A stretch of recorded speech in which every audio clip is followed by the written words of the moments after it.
Hello, welcome to 10 at 10. My name is Michael Ramage. I'm the director of the Cyber Education Research Center here at Murray State University, and welcome back to 10 at 10. 10 at 10 is brought to you through a partnership between Murray State University, Grow West, the Technology Council of West Kentucky, KY Innovation, and our local partner, Sprocket Innovation in Paducah, and the Kentucky Innovation Station in Madisonville. This is episode 208. It's our first one of 2025, and we're starting out the year by looking at some news of the last couple weeks. What is it that we can learn from the news? What can we try to um, just really?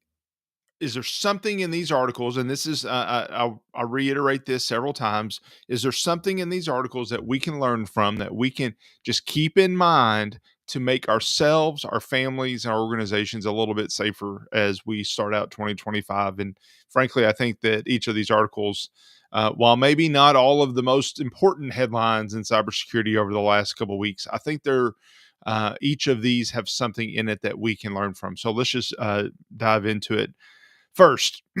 And a colleague of mine will certainly highlight the "I told you so" aspect of this story. But Volkswagen had a data breach. The data breach is 800,000 electric cars. The data that was compromised was vehicle type of data. So your vehicle had to be connected to the internet, and if it was connected to the internet, some of that data was being exposed. For example, the GPS data of where you have been driving was something that was exposed. Um, the point with this to me is that yes, if your vehicle's connected to the internet, you need to treat it like it's part of your network. You need to protect it, whether it's a personal vehicle or a work vehicle. You need to protect it like you would other devices that are on your network that you have heard me talk about securing over the last few years. So that's one. It's not something that we think about, and I want my GPS to work on my car. Now I use my device, my phone for it, but I want that to be available. But how do we get there? There's work that we have to do to get there, and that network, that connection, uh, those accounts we need to make sure that they're secure as well. All right, moving over. So there was a big data breach. The U.S. Treasury, the U.S. Treasury Department, is one specific part of the U.S. Treasury, and I don't remember if it mentions it in here or not. I don't think it does. But anyway, there was one office within the Treasury Department that was compromised.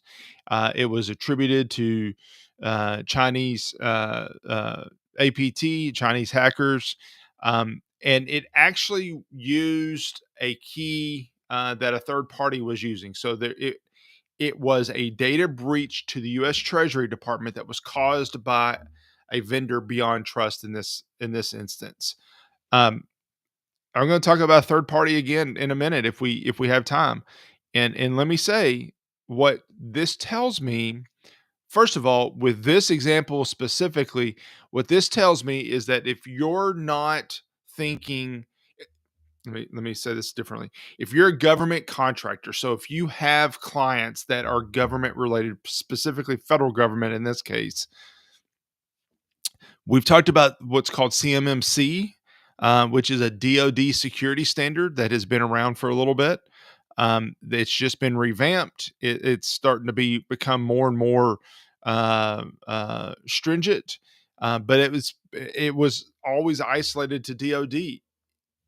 If federal government has these issues, you better believe some of those that cybersecurity liability is going to fall down onto the contractors as well. It's not just going to be the department.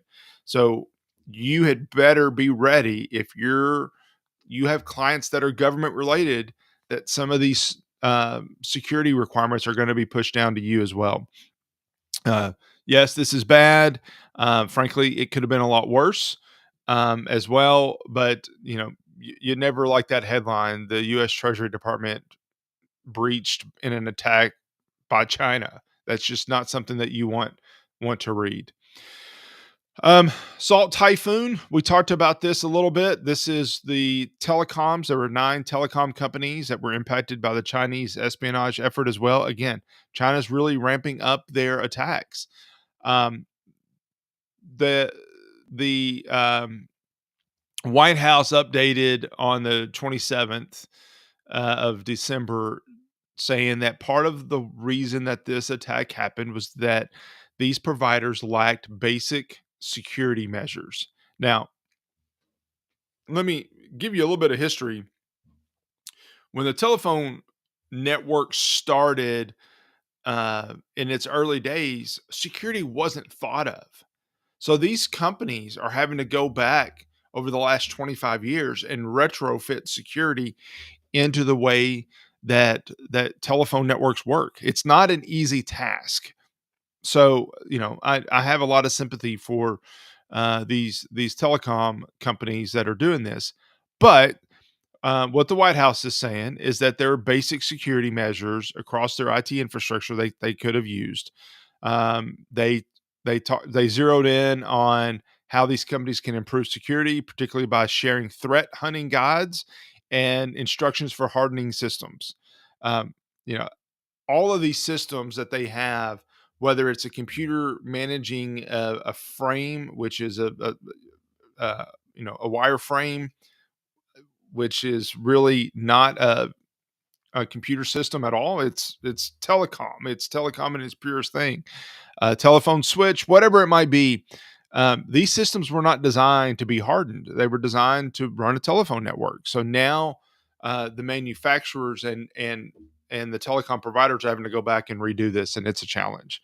So we'll talk about some basic cybersecurity things that you should be doing in the coming weeks as well.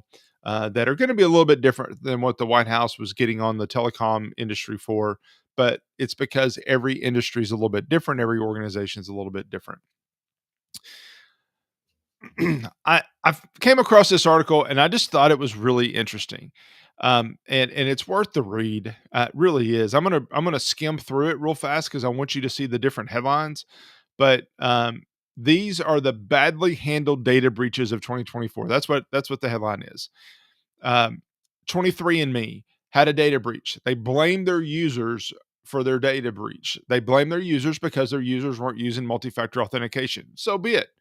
But you can't design the security of your network dependent on somebody that's not being paid by your company.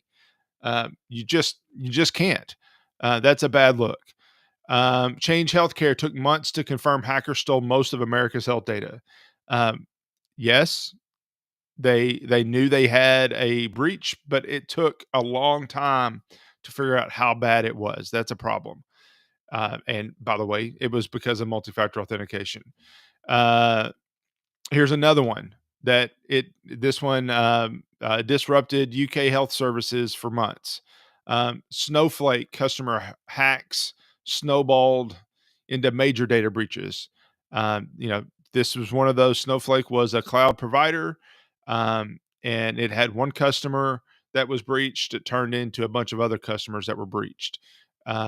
So that's don't your goal is to stop it and ensure that it's not going to turn into something worse.